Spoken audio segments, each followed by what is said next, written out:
I'm so excited to see what you all have achieved in the last few years.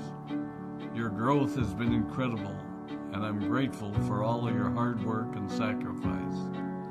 A lot of that growth has been brought about by new people coming into the business to take advantage of our generous marketing plan and effective product line.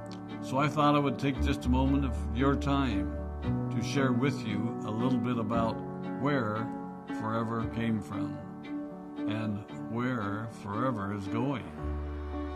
I've heard people describe this as our culture, but I think it's simply who we are. Several decades ago, I was an executive for a real estate development company called Del Webb. And at that time, there was a lot of excitement about a new business concept. And like many of my colleagues and friends, I went along to a business opportunity meeting and listened to a presentation about multi-level marketing.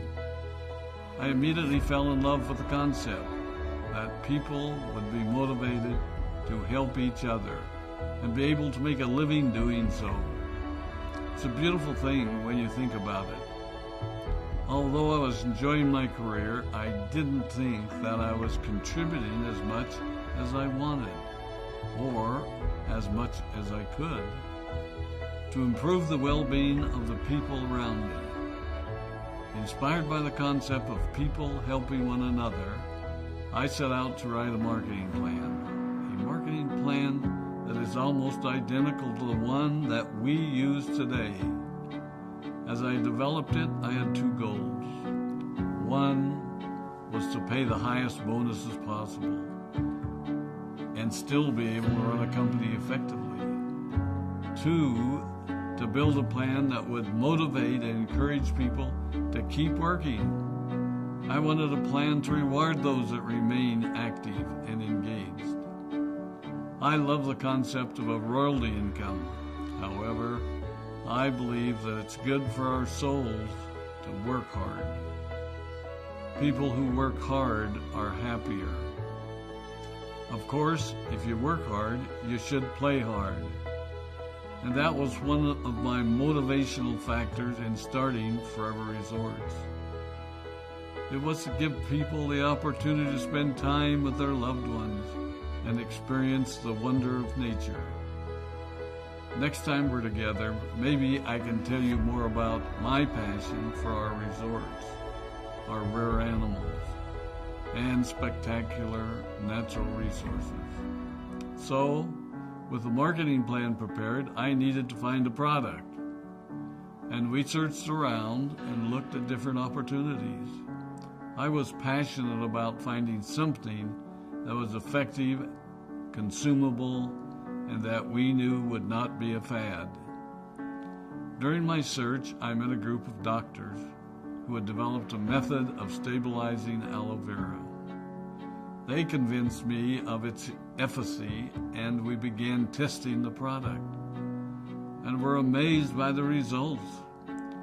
We were in business. We had a fair and balanced marketing plan, a consumable, effective product, and the third ingredient, an absolute conviction that we could make a difference in the lives of the people around us. And while it might have been a bit presumptuous, we honestly believed that we could make a difference in the world. We put in generous return policies, customer service incentives, and began to build this business based on the principle of being nice to one another and helping others. The success was incredible, and we grew rapidly until Christmas of 1982. I was sitting at home with the family, and the phone rang. They informed me that there had been a freeze at our aloe plantations in Texas, and that all of our aloe was destroyed. I immediately went to the airport and flew to South Texas to see what we could do. I hoped and prayed that when I arrived, what I saw would be better than the news I'd received. But that wasn't to be the case. We had no aloe, and the business immediately began to suffer. There were some FBOs that left, but more importantly, there were those that stayed. It was a tough time for us. We put everything on the line to stay in business, and there were many sleepless nights. But we were convinced that what we were doing was right. We decided that this would never happen to us again.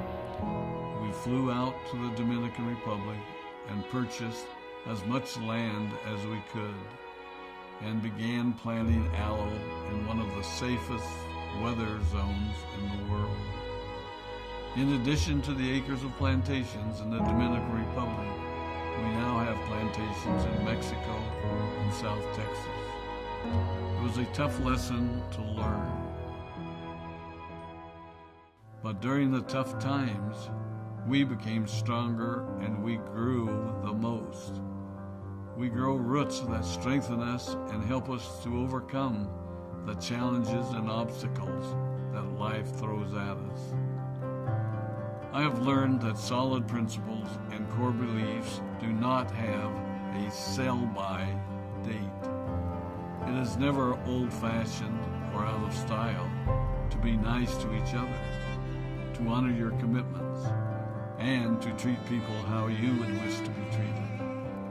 I recognize that many of you might not have heard about our beginnings, as you are new in the company.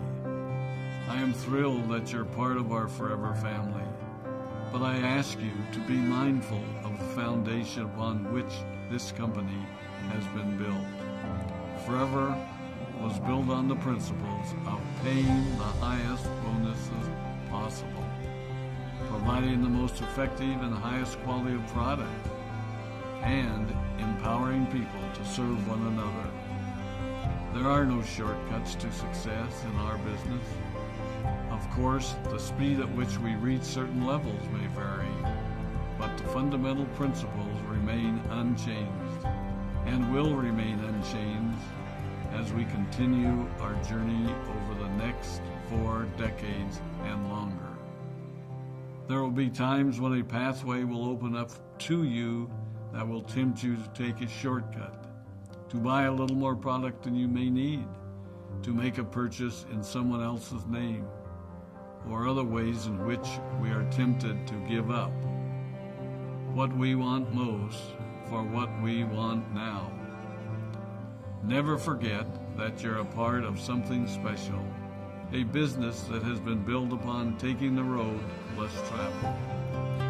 It may not be as fast and as shiny as you might want it to be, but take it from me, the road less traveled is more rich, more wonderful, more fulfilling, and more lasting than you can ever imagine. We love you, we appreciate you, we are proud of you. My name is Rex Mon, and I am